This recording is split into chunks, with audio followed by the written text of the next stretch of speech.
Mga par, bangus curry naman ang lulutuin natin. Tara, game!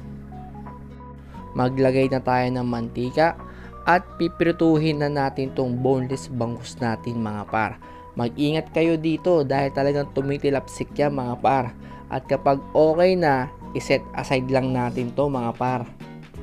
At mga par, magpipirito lang tayo ng carrots na mga 2 to 3 minutes. Then kapag okay na, ilagay na natin tong patatas. Then kapag luto na, iset aside na natin to mga par. At maggigisa naman tayo ng bawang sibuyas mga par. At ilagay na natin yung curry powder natin at haluin natin. At ilagay na natin tong fresh gata mga par.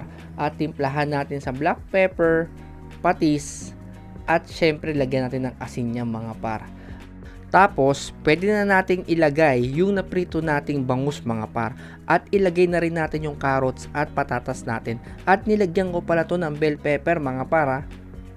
At tatakpan pa natin ng 4 to 5 minutes yan. Then kapag kumukulo na, ay talaga naman, kita mo naman, sobrang sarap no mga par. So kung gusto mo pa ng gantong video mga par, pa-like and share naman.